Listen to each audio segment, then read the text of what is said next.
अस्सलामु अलैकुम वरहमतुल्लाहि वबरकातुहू।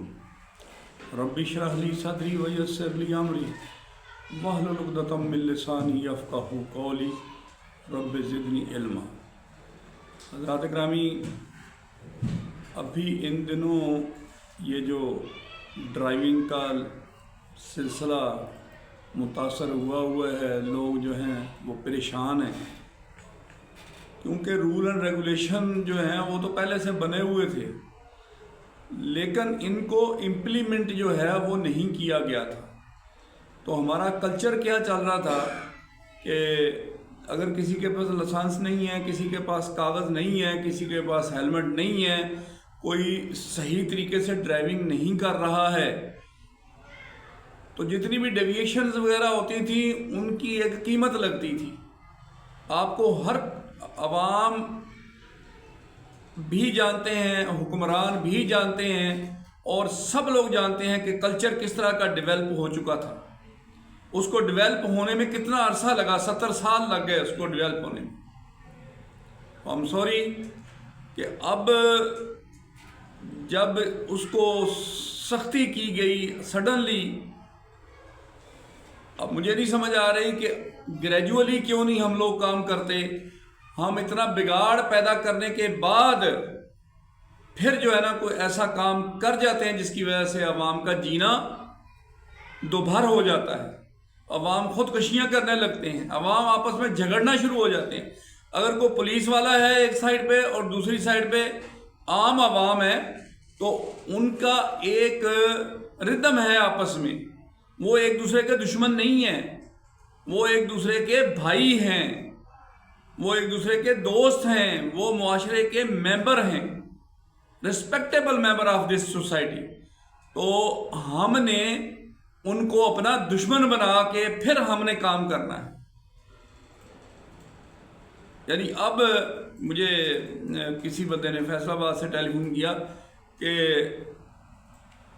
लड़कों के पास हेलमेट नहीं है। अब नहीं है तो वो कहाँ से हेलमेट पहन के जाएंगे? हेलमेट की कीमत 8 से 10 हज़ार रुपया शूट कर गई है। तो आप मुझे बताएं कि जो बच्चा स्टूडेंट है, चाहे वो 18 साल से ऊपर का ही है, यानी 18 साल से नीचे का तो अभी इन्होंने कानून वो 16 साल वाला बनाने की कोशिश की है, लेकिन उससे पहले जो बना हुआ कानून है 18 साल वाला तो था। तो उनको किसी ने इतना मजबूर ना किया जितना यकदम मजबूर कर दिया गया है, और लोग जो हैं वो परेशान हो गए। वो ऐसी ऐसी नफसियाती बीमारियों का शिकार हो गए हैं कि घर से बाहर नहीं निकल रहे बच्चे। अब बाहर निकलेंगे तो जाके स्टडी करेंगे, बाहर निकलेंगे तो जाके अपने जो भी रोज़मर्रा ज़िंदगी के काम हैं वो करेंगे। तो इसका मतलब क्या हुआ कि ज़िंदगी को मफलूज कर दिया गया। तो अब मेरी इल्तिजा है आला हुकाम से, और जो भी करता धरता हैं, कि वो इसको थोड़ा सा सिंपैथेटिकली लें, इसको हमदर्दाना गौर करें इस इशू पे। और अब SOP बनी हुई हैं, लेकिन अब उसको इम्प्लीमेंट करने में थोड़ा सा आप टाइम फ्रेम बनाएं, ताकि लोगों को साह निकले, लोगों को सांस आ जाए। बहुत बुरी हालत हो गई है लोगों की। ये मैं आपको बताऊं, कॉमन पर्सन, कॉमन मैन जो है वो आपको मीडिया पे पता भी चलता जा रहा है। कोई छुपा हुआ होता है ना, अब तो एक एक चीज़ जो है वो आपको कैमरा दिखा रहा है। तो मैं सूफ़ी सफ़र के तवस्सुत से आपसे इल्तिजा करता हूँ, आपसे रिक्वेस्ट करता हूँ, क्योंकि हम सूफिया कराम इन अवाम के जो कमज़ोर अवाम हैं, जो गरीब अवाम हैं, जिनके घर में खाने को कुछ नहीं है, वही लोग फुकरा के पास आते हैं, वही लोग सूफिया के पास जाते हैं। जिसके पास हर चीज़ मौजूद है, उसको क्या ज़रूरत है वो किसी के पास जाके तो उनसे बात करे कि मैं जनाब इस मुसीबत में पकड़ा जा चुका हूँ। तो अब पकड़ किसकी हुई है? जो पहले ही बेचारा परेशान है। तो मज़ीद परेशान को परेशान करना, डॉक्टर इशफाक साहब फरमाया करते थे کہ آسانیاں پیدا کرو، لوگوں کی زندگی میں آسانیاں پیدا کرو تو اللہ تمہارے لیے آسانیاں پیدا فرمائے گا۔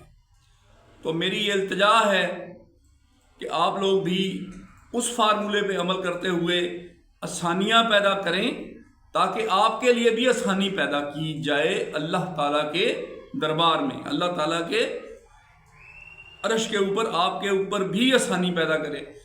لیکن اگر آپ اتنی دشواریاں اور اتنی وہ ہمارے لیے پریشانیوں کا اضافہ کر دیں گے تو پھر آپ بھی امید نہ رکھیں، کیونکہ فارمولہ یہی ہے، آپ ان کے لیے آسانیاں پیدا کرو گے جن کے لیے کرنی چاہیے، تو اللہ تعالیٰ عرش بریم پہ آپ کے لیے پریشانیاں نہیں پیدا فرمائے گا اور آپ کے لیے آسانیاں پیدا کرے گا اگر ان کے لیے آپ آسانیاں پیدا کریں گے۔ تو یہ میرا آج کا مقصد تھا پیغام دینے کا۔ میں بہت سوچ رہا تھا کہ کس طریقے سے میں بات کروں، کیونکہ یہ بڑا معاملہ غمگیر سا ہو چکا ہے۔ جیسے ہی ہم چینل کو کھولتے ہیں، جیسے ہی ہم نیٹ کو کھولتے ہیں، تو آگے سے ہمیں اس طرح کی آہوزاریاں اور اس طرح کی آہو بقا مل رہی ہے۔ لوگ پریشانی کے عالم میں شور مچا رہے ہیں، ایک دوسرے سے لڑ رہے ہیں، جھگڑ رہے ہیں۔ تو میں اللہ سے بھی دعا کرتا ہوں کہ یا اللہ ہمیں سیدھے رستے پہ چلنے کی توفیق عطا فرما اور ہماری مدد فرما، نصر من اللہ فتح قریب۔ اس کے ساتھ ہی میں اجازت چاہتا ہوں۔ اللہ ہماری زندگی کو بدلے، اللہ ہمارے لیے آسانیاں پیدا فرمائے، آمین ثم آمین۔ اللہ حافظ۔